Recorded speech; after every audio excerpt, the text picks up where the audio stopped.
Que veut dire Veda? Le mot Veda vient du verbe genre savoir en sanskrit. Le sens de Veda est de connaître Krishna, le Seigneur suprême de Dieu.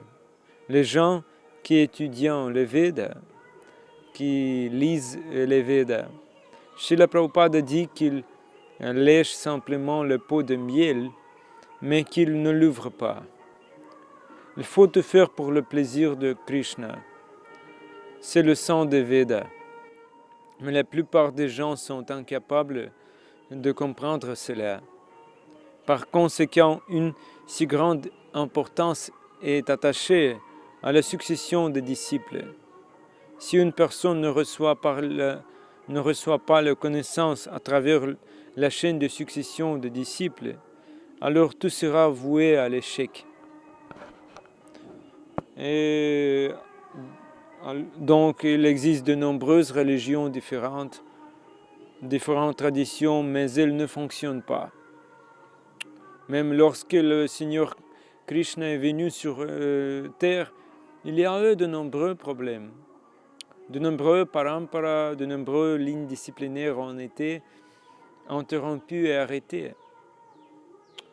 Le fait est qu'il n'y a qu'une seule façon d'acquérir des connaissances. La connaissance doit venir directement du Seigneur suprême.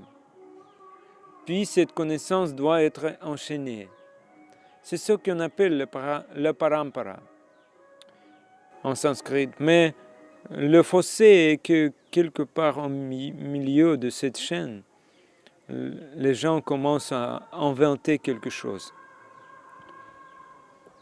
La même chose se passe dans le mouvement de Srila Prabhupada, qui sont les Ritviks. Ils veulent arrêter le parampara, la chaîne de succession. Ils disent que l'enseignement s'est arrêté à Srila Prabhupada. Si les Ritviks ont raison, alors comment pouvons-nous savoir quelles sont nos responsabilités, quelles sont nos vraies responsabilités? Qui peut nous en parler s'il n'y a plus de maître spirituel? S'il n'y a plus de maître spirituel, vous irez des philosophes mondains. Il existe 6 philosophies mondaines. Tous ont déjà été décrits. L'un de ces philosophes dit « Bhashmi bhutasya dehasya kuta punaragamano bhavet ». Quand le corps se transformera en cendre, quel genre de nouvelle naissance aurez-vous? Oubliez la nouvelle naissance, la réincarnation, oubliez. Tant que vous êtes dans ce monde, profitez-en.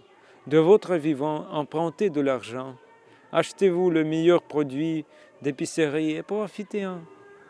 Cette philosophie existe. Il y a tellement de faux gourous, de gourous de la triche, mais une grande personnalité, Mahajana, n'enseignera jamais une telle philosophie. Seuls les trompeurs enseignent cela. Mahajana Jai Kohi Sei Satyabhadi.